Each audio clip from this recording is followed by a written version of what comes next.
Assalamualaikum warahmatullahi wabarakatuh. Bahagia sejahtera buat kita semua. Jumpa lagi dengan channel informasi Amang Mawardi. Kali ini channel saya akan menghadirkan seorang sutradara teater yang pernah menerima penghargaan dari Gubernur Jawa Timur pada tahun 2012, yaitu Ahmad Zainuri. Gimana kabarnya Pak Nuri? Baik, Pak Mang. Beliau ini adalah aktivis pada Bengkel Muda Surabaya, juga pemimpin musik grup Beldek Sigar. Yang menarik dari Pak Zainuri ini, selain dia sudah puluhan kali menyutradarai teater baik naskah yang ditulis oleh penulis naskah drama dari luar negeri, juga penulis dari dalam negeri, kemudian ada beberapa karya yang ditulisnya kemudian disutradarainya. Yang menarik lagi, beliau ini pernah menyutradarai pementasan teater dari anak-anak penghuni lembaga pemasyarakatan, yaitu lembaga pemasyarakatan Medaeng Sidoarjo, sebuah LP kelas 1, kemudian juga menyutradarai anak-anak lapas, penghuni lapas di Blitar. Selain itu juga menyutradarai para pekerja seks untuk diajaknya bermain drama dalam beberapa judul pementasan. Untuk selanjutnya barangkali akan lebih afdol kalau sekiranya dijelaskan oleh Mas Zainuri, yang maaf usianya sudah 56 tahun ya. Ya. Bagaimana Pak Zainuri, mungkin bisa dijelaskan motivasi Anda menyutradarai anak-anak penghuni lembaga pemasyarakatan dan para pekerja seks komersial, pekerja seks ya? Ya. Saya berangkat dari Bengkel Muda Surabaya. Bengkel Muda Surabaya itu apa Pak Nuri? Sebuah sanggar teater gitu. Sanggar teater ya? Ya, di Surabaya ya. Di mana di situ banyak bermacam-macam merek dan macam-macam orang berpikir ya, sehingga konten keseniannya itu kadang-kadang melebar ya.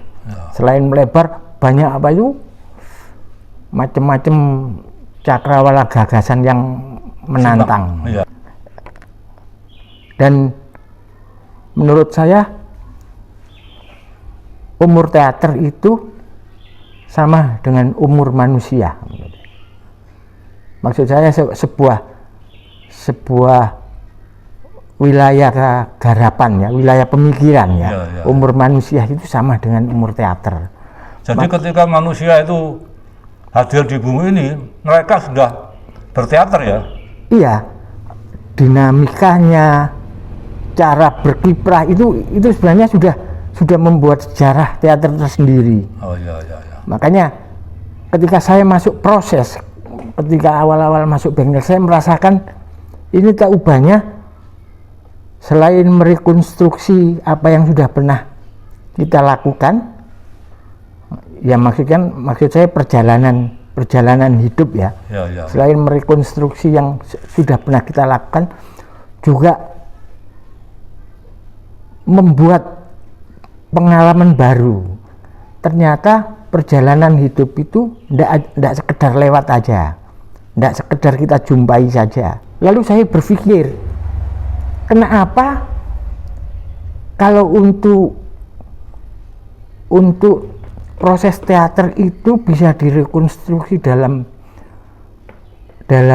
kehidupan sehari-hari, tapi kenapa tidak bisa dibawa ke alam yang lain atau ke pengalaman yang lain? Maksud saya gini ya, kita berproses drama jadi, tapi bagaimana kalau kita balik, proses itu sudah terjadi, baru apa teaternya, pertunjukannya muncul. Nah, itu yang saya maksud. Jadi artinya teater itu bisa juga disebut sebuah peristiwa yang direkonstruksi atau sebuah peristiwa yang akan terjadi. Ya. Gitu. Jadi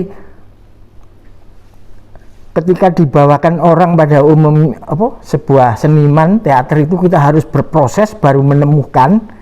Lah, saya mencoba di dunia luar itu bagaimana kalau saya antitesa gitu. Saya tangkap dulu proses itu baru saya jadikan apa? Pementasan sebuah pertunjukan. Itu saya punya pikiran begitu, tiba-tiba tepat pada anak-anak yang bermasalah pada hukum. Pengalamannya dia kan sudah mempunyai proses panjang dalam hidup. Direkonstruksi menjadi pementasan teater, anak-anak lapas misalnya. Iya, lalu saya ajangi apa aja kenakalan, kecurangan, ketidakjujuran, saya suruh ungkap semua itu. Lalu saya mencoba membedah dari mana asal-usul kecurangan, asal-usul ketidakjujuran, asal-usul kenakalan itu. Saya kasarannya saya mencoba membela. Iya. Artinya sebetulnya anak-anak itu tidak bisa sepenuhnya disalahkan ya. Ada faktor eksternal yang mempengaruhi mereka kan gitu ya. Iya. Baik faktor eksternal itu yang dia bawa sendiri karena ketertekanannya maupun pengaruh ya. Terlepas dari itu. Tapi saya lihat kesulitan dan itu bisa kita adopsi itu sebagai dramaturginya gitu. Kita adopsi kesulitannya, keruwetannya nungsang jempali barang itu. Dan mereka apa enggak anak-anak kebetulan saya pernah nonton teater yang digarap Pak Nur ya di Lapas Medaeng ya. Saya pernah nonton itu.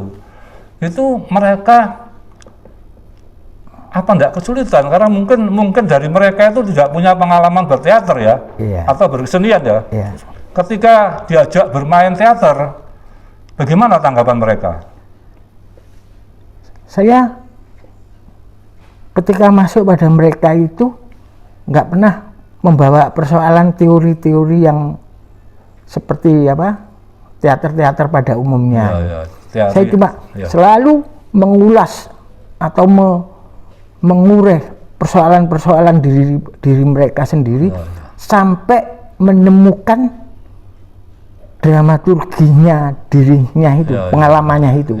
Jadi dia selain memainkan dirinya sendiri, ya juga sekaligus membuat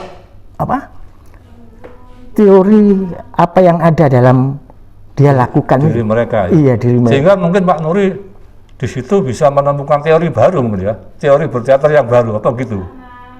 Nggak tahu ya, itu baru atau sisi yang lain. Yang jelas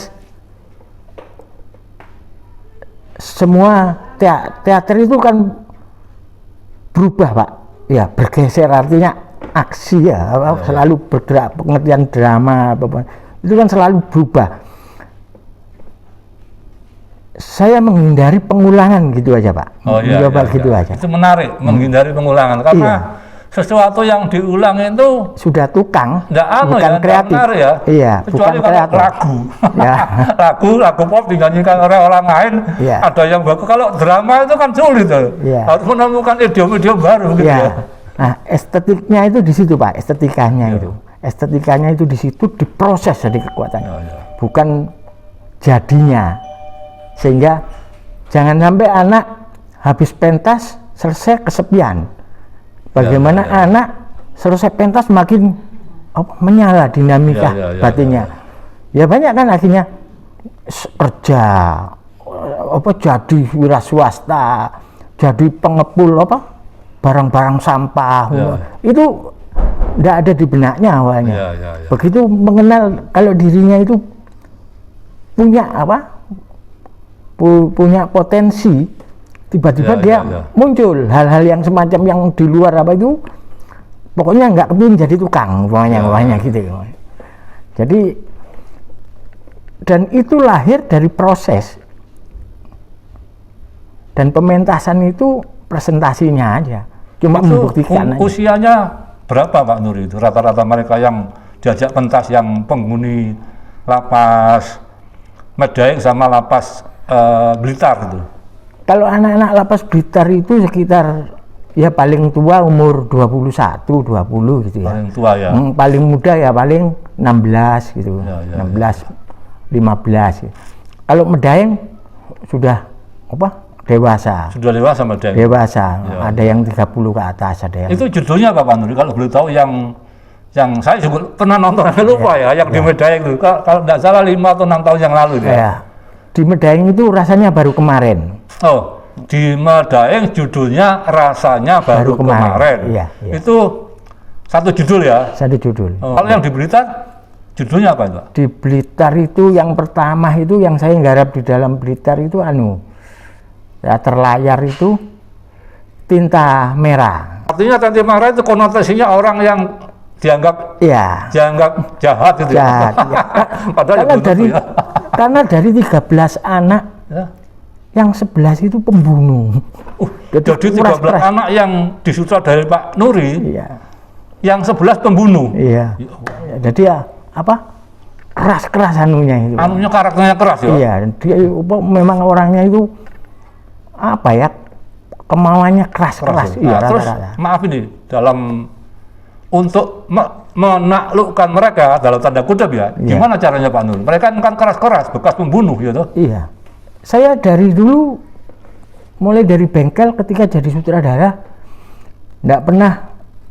Maksudnya dari bengkel itu bengkel muda Surabaya ya? Iya. Ya. Mulai awal nggak pernah merasa menyutradarai. Ya. Tapi ya menemani, ngawal aja. Artinya Pak guiding. Nuri tidak pernah merasa menyutradarai, Iya. tapi menemani mereka untuk bermain teater. Iya. Oh, gitu ya. Ngawal aja. Mengawal ya. Guiding, Ya. guiding. Demikian juga teman-teman, makanya saya kan suruh ungkapkan Ya. itu yang saya bentuk kan, isinya apa. Sampai apa? Kamu malu? Bohong nggak apa-apa. Ya. Berbohong nggak apa-apa apa? Tentang peristiwamu gini-gini, berbohong silakan berbohong. Nanti suatu ketika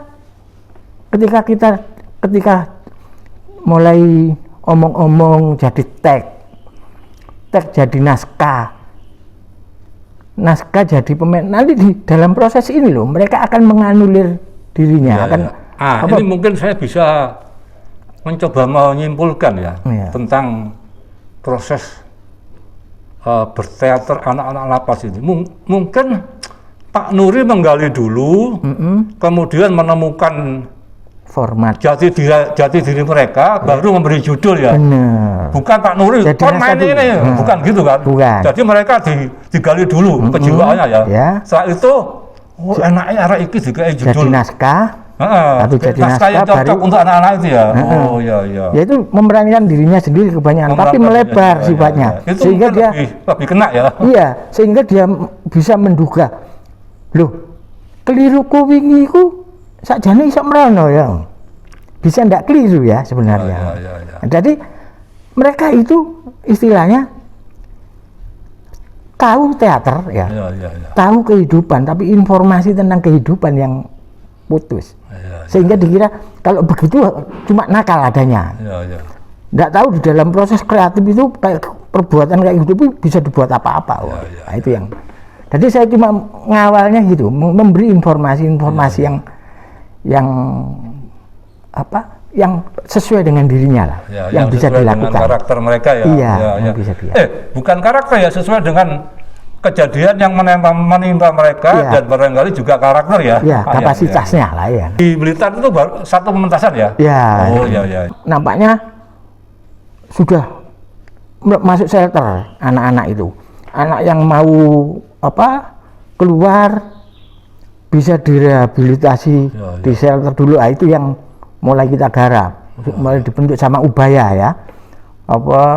Psikologi. Artinya Ubaya itu Pak Nuri bekerja sama dengan Ubaya, Universitas Surabaya ya. Iya.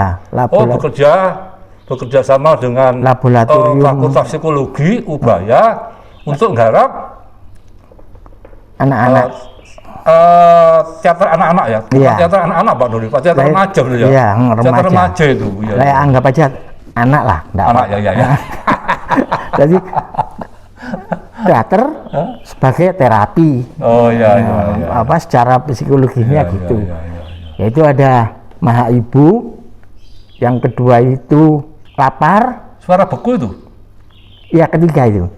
Yang kedua ketiga. itu Ini enggak itu. Yang pertama tadi apa? Maha Ibu, Maha Ibu.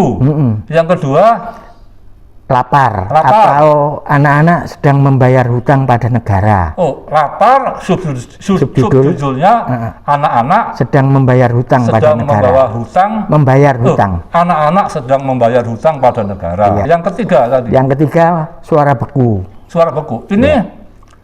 Ini pementasan untuk apa ini? Untuk artinya pemainnya dari mana ini? Tiga teater ini, tiga judul. Campur. Apa? Kebanyakan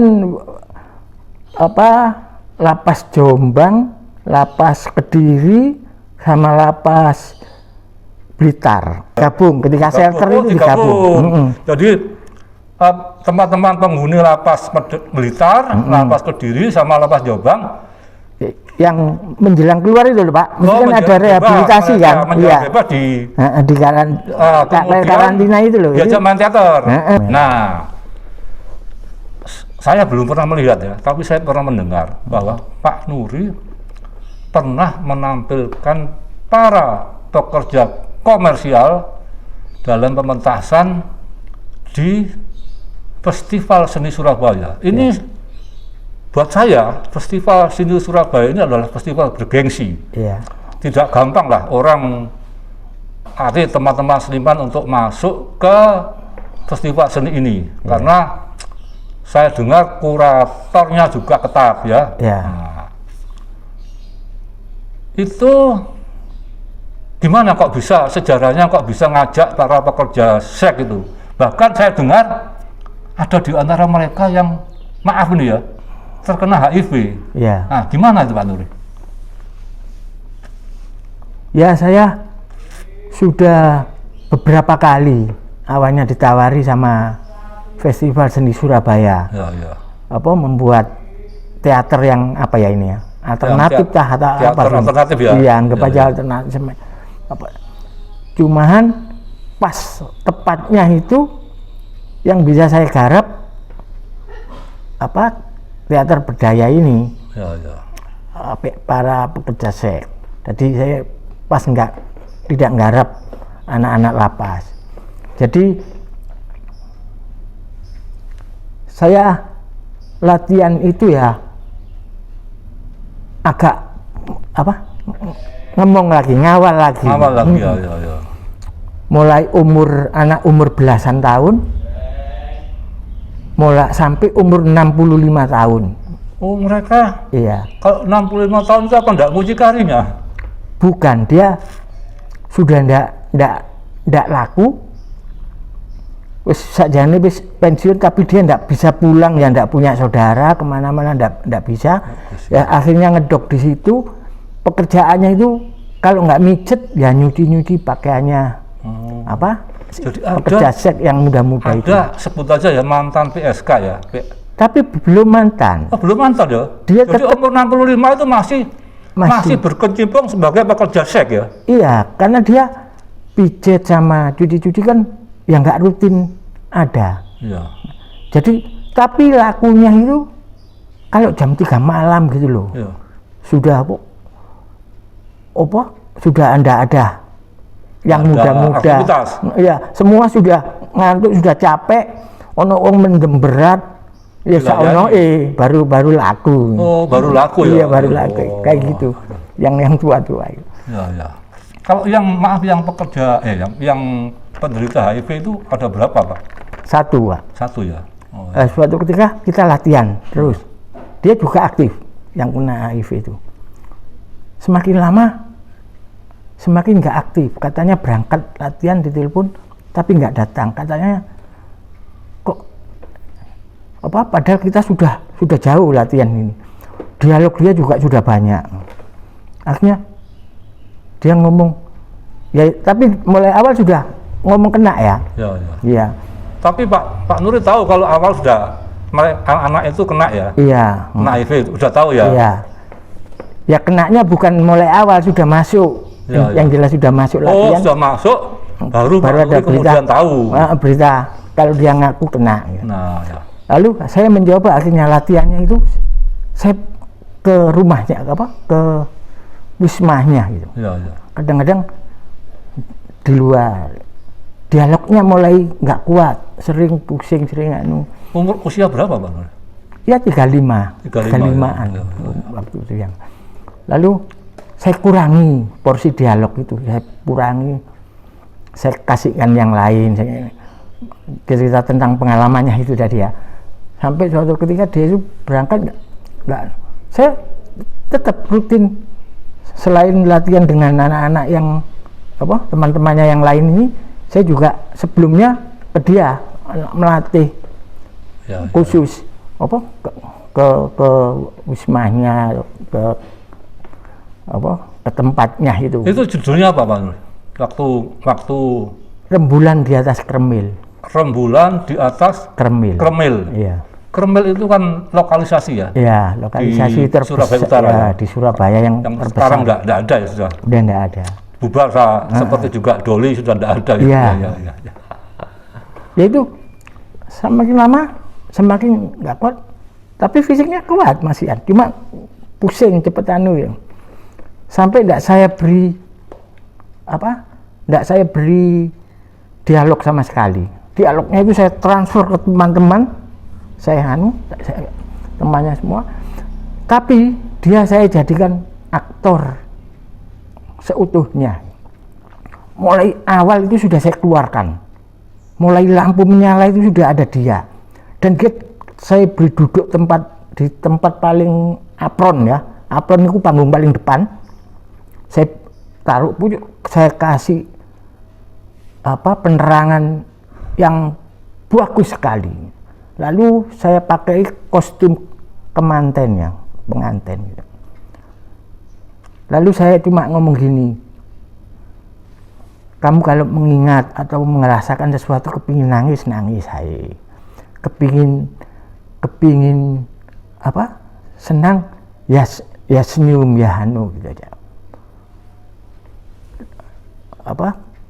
Jadi saya menuruti aja. Menuruti kata hati ya? Iya. Menuruti ekspresi juga iya. ya. Cuma aku nitip satu kalimatmu aja.